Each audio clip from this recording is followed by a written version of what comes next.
December 16th, 1944. The temperature in the Ardennes forest had been dropping since midnight, and by dawn it had fallen well below freezing, the kind of cold that settles into stone and timber and the fingers of a man lying still in a foxhole cut from frozen Belgian ground.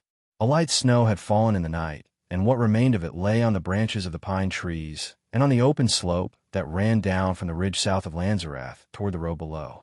The road ran north toward the German frontier 2 miles away, straight through a valley that had been quiet for weeks. Along the tree line at the ridge's edge, 18 American soldiers from the Intelligence and Reconnaissance Platoon of the 99th Infantry Division lay in their positions and waited.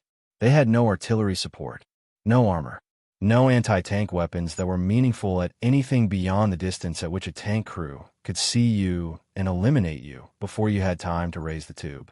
What they had was a clear field of fire across the slope, 2 light machine guns, the rifles in the hands of each man, and a road below them that the German army needed to use in order to push its armor columns west before the Americans had time to understand what was happening to them. The men in those foxholes had not been positioned there to fight a battle. They were an Intelligence and Reconnaissance Platoon, which meant their work was observation and reporting, not holding ground against an attack. They carried radios and binoculars as much as they carried weapons, and their value to the division behind them was the quality of what they saw and communicated, not the strength of any defensive line they could establish on a forward ridge. The foxholes they occupied had been dug over the preceding days as ordinary precaution in a forward position, the kind of work experienced soldiers do automatically whenever they stop moving long enough to sleep. No one had designed those holes as fighting positions intended to repel a battalion. No one had registered artillery on the slope below them. No one had positioned a reserve within reach that could be committed if the line was pressed. 18 men, 2 machine guns, and the ground itself. The ground, as it happened, was the critical variable in what followed. The ridge rose above the village of Lanzerath in a way that gave whoever held its tree line a commanding view across the slope below. To reach the American position from the village, any attacking force had to cross open terrain that offered almost no cover except at the very edges of the slope, where the low ground near the road provided some concealment for the first 100 yards. Beyond those edges, the approach was fully exposed from the moment a man left the buildings below until the moment he reached the tree line above. In military terms, the position dominated the approach to it. For the 18 men who held it on December 16th, that dominance was the only advantage they had. It was the advantage that would matter all day. The individual soldiers in Bouck's platoon were representative of the American army in the final months of the war in Europe. Some had been in the theater since the summer. Some had arrived with the division in the autumn and had been in the line for a matter of weeks. There was a machine gun crew whose fire discipline across the open slope below would prove to be the tactical foundation of the entire defense, feeding ammunition through the weapon at the precise moments when the German infantry was most exposed. There were riflemen who had not been in sustained close combat before December 16th and who stayed in their foxholes through hours of it. There were radio operators whose equipment kept working through the cold and the mortar fragments and the pressure of the long afternoon, allowing Bouck to continue sending the reports that were the only real-time account of what was happening on that road while it was still happening. The men ranged in age from teenagers to men in their mid-20s. On December 16th, they held a tree line in the Belgian Ardennes against an assault that the records of the attacking German regiment describe as repeatedly frustrated and costly. The offensive that became known as the Battle of the Bulge did not begin as a subtle operation. 3 German armies, more than 200,000 men, supported by nearly 1,000 armored vehicles, struck across 80 miles of American front line in the pre-dawn hours of December 16th. The plan had been conceived personally by Adolf Hitler over the objections of several of his most experienced senior commanders, men who understood that Germany in the winter of 1944 no longer had the reserves to absorb the losses a major offensive would require. Field Marshal von Rundstedt argued for a more limited objective. General von Manschenfeld pressed for a smaller operation with achievable goals.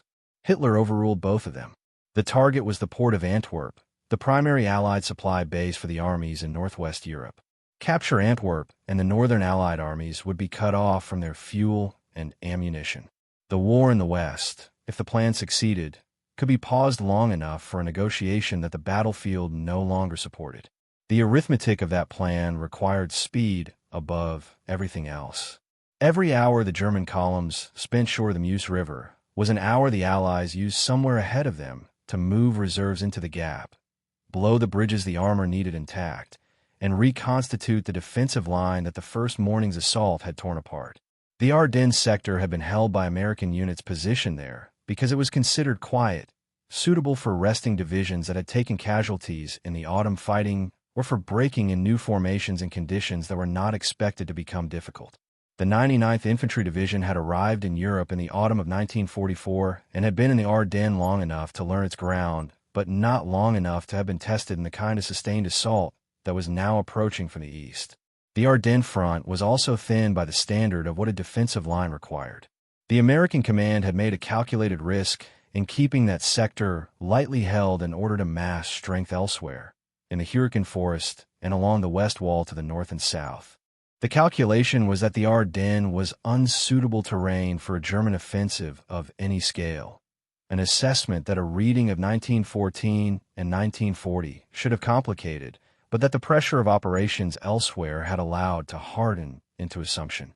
The assault on December 16th invalidated that assumption along 80 miles of front simultaneously.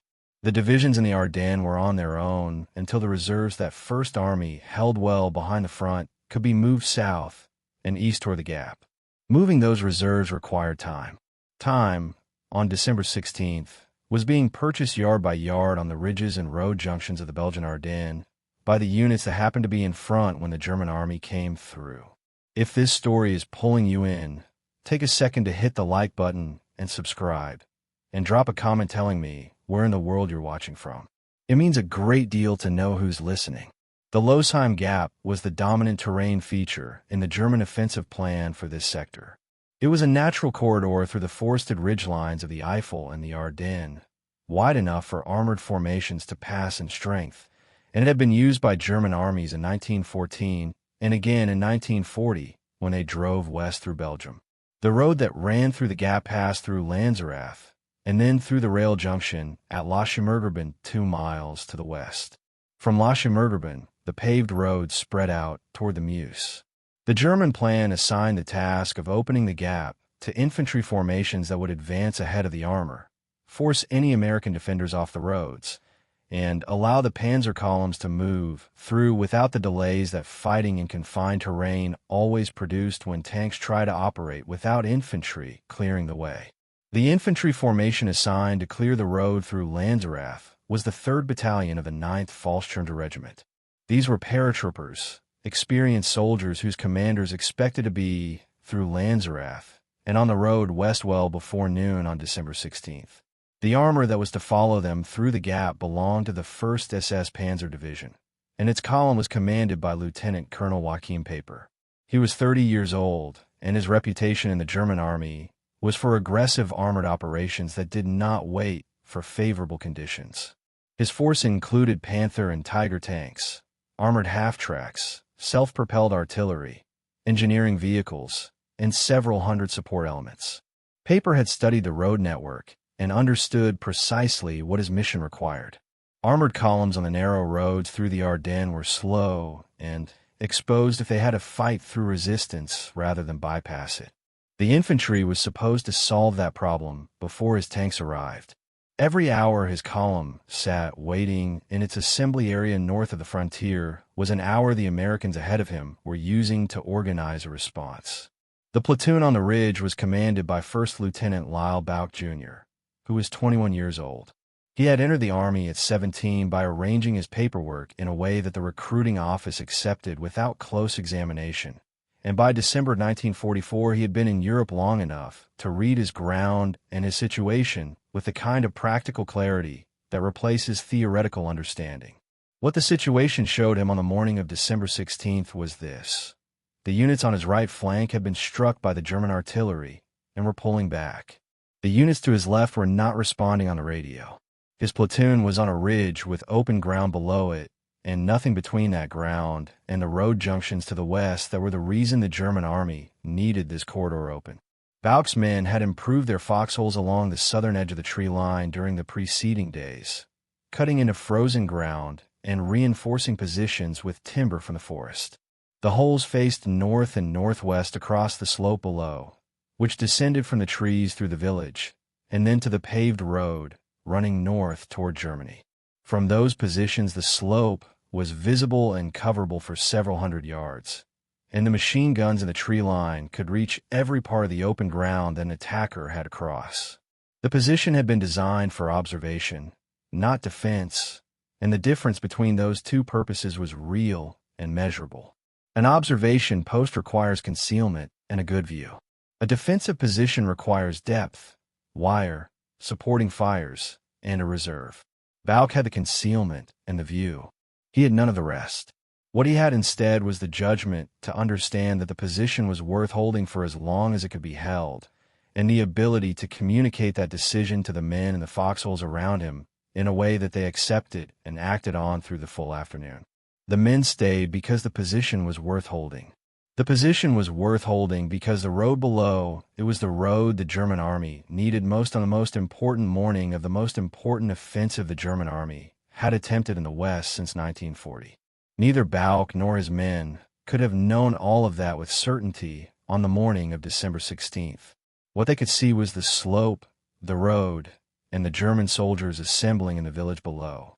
The German artillery barrage that opened the offensive began at 05:30 and lasted the better part of an hour, falling across the entire American front and striking the communications infrastructure that held units together. When it lifted, Bouck called for fire support and was told none was available. He called his regiment and reported what he was observing in the village below. German soldiers in white camouflage assembling in the streets, formations gathering at the foot of the slope, an assault preparing. The radio log at regimental headquarters records those transmissions. The reports were accurate, and they were received. They described the forward infantry screen of a corps-strength offensive preparing to move through the most direct armored corridor into the American rear. What came back to Bouck was the silence of a headquarters managing simultaneous crises at too many points to address any single one of them. No fire support, no reinforcement, no withdrawal order. The platoon stayed in its position because leaving it meant the road was open. The German paratroop battalion began its advance up the slope around midday, moving in column formation along the road that ran up from the village. The American platoon had held its fire through the morning, maintaining the silence that kept their position concealed. The Germans moved onto the open slope, believing it was unoccupied.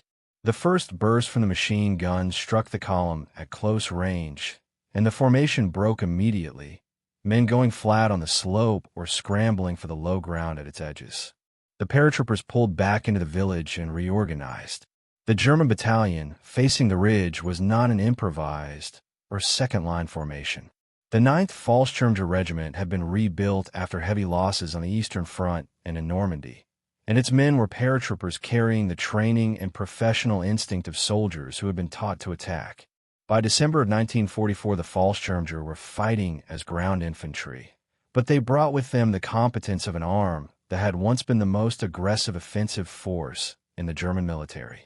The fact that a force of that quality, in those numbers, spent a full day failing to take a position held by a platoon is not simply a tribute to the defenders. It is also a record of what one well-chosen piece of ground can do for a small force that understands how to use it. The slope below the tree line was the reason the defense was possible. The machine gun field of fire across that slope was the mechanism by which the defense was executed.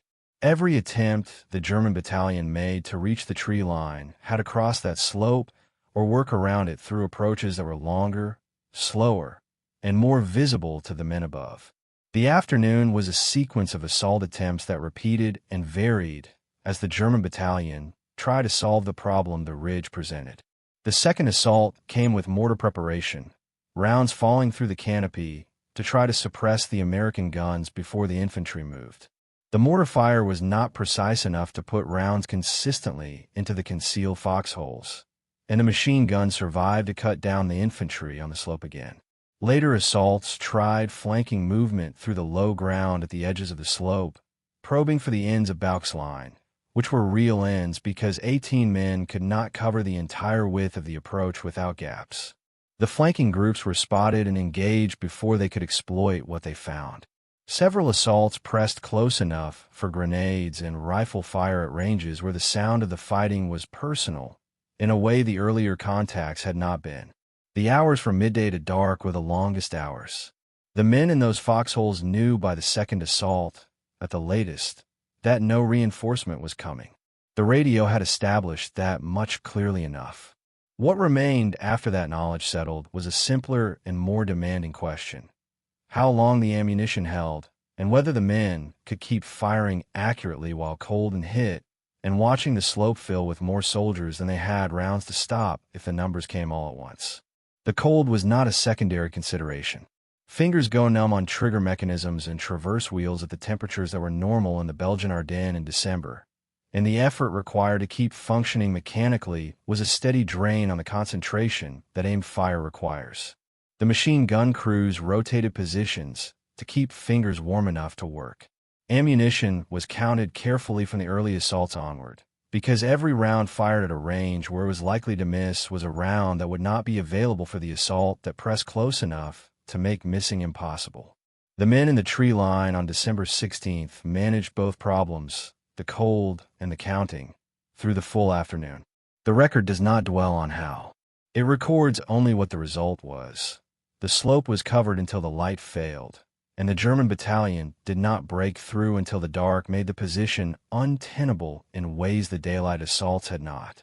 Bouck was wounded during one of the close assaults, hit in the face and the leg, and he stayed in his foxhole in command. Other men in the platoon were hit.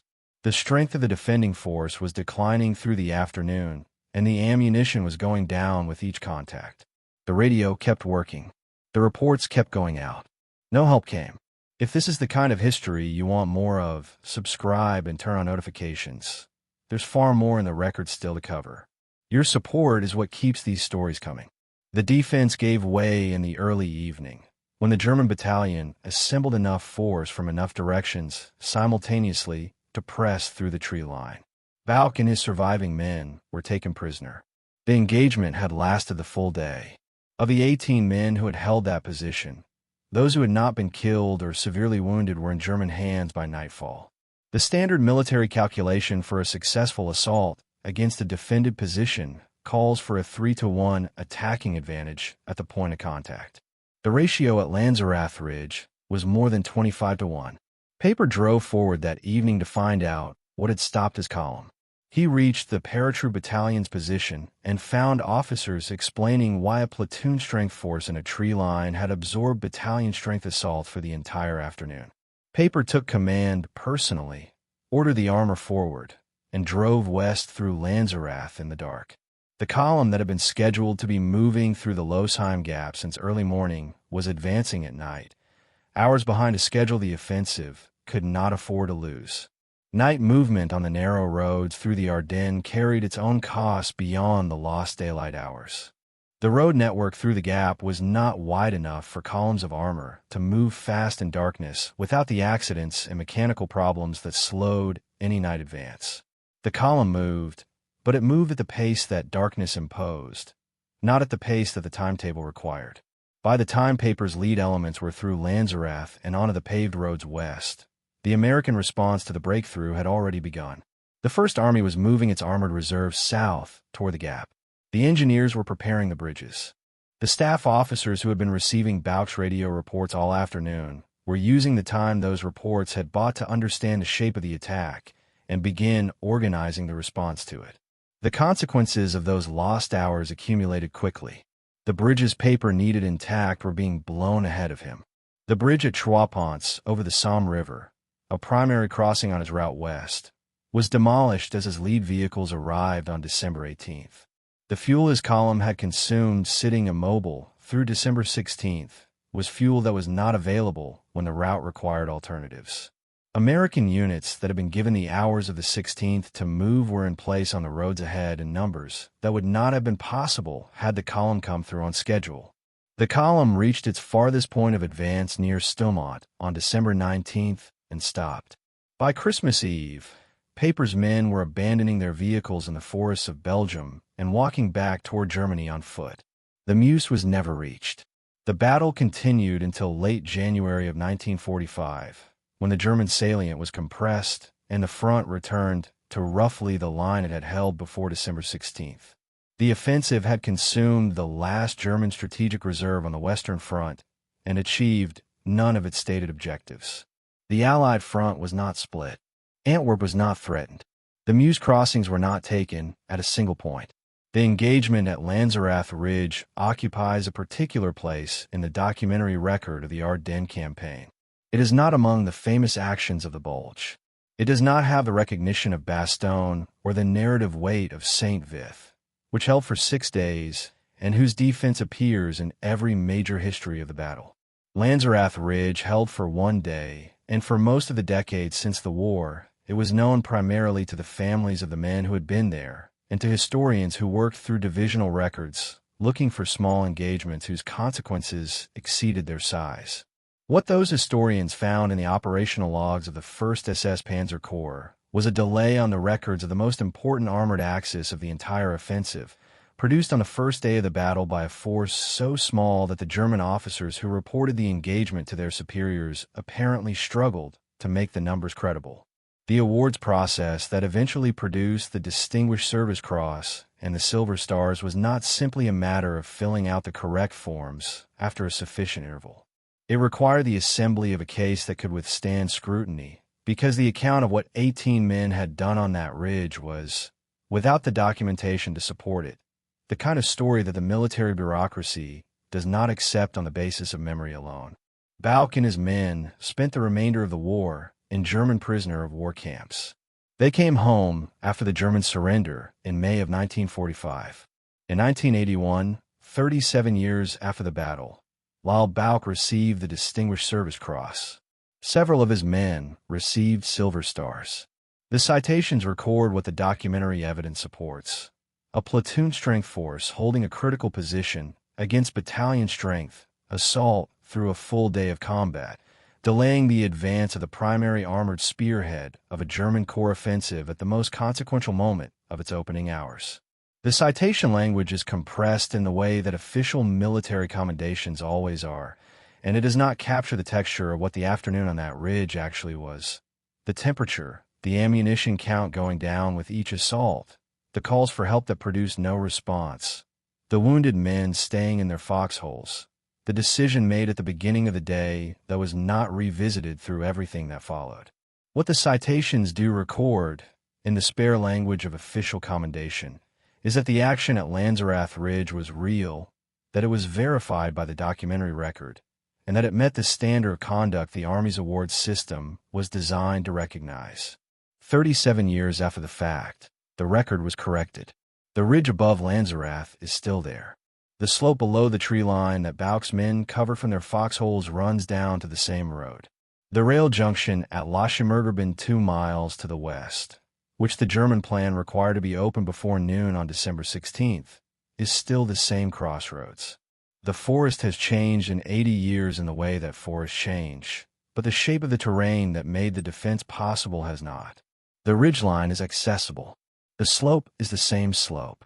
A person standing at the tree line above Lanzerath today, looking north across the open ground below, is looking at the same field of fire that Bouck's machine gun crews had on the morning of December 16, 1944. Lyle Bouck died in 2019 at 96 years old. The account he gave of December 16th across decades of interviews was consistent in every material detail with what the documents show. The operational logs of the 1st SS Panzer Corps record the delay and its consequences for the timetable. The radio logs of the 99th Infantry Division record the transmissions arriving from a position that should, by every tactical calculation, have been abandoned long before it was. Both sets of records, American and German, assembled from opposite sides of the ridge and preserved in archives on both sides of the Atlantic, tell the same story. 18 men held a road for a full day against a force that outnumbered them by more than 25-1, and the hours they took from the German advance cannot be separated from what the German advance failed to accomplish. The record on both sides says the same thing. The ground says it too. The documents are in the archive. The ground is still the ground. And the road that runs through Lanzerath toward the rail junction to the west, the road that the German army needed open on the morning of December 16th, 1944, stayed closed until after dark. Thank you for staying with us until the end. If what you heard here stayed with you, the other films on your screen carry the story forward. Subscribe if you haven't, and I'll see you in the next one.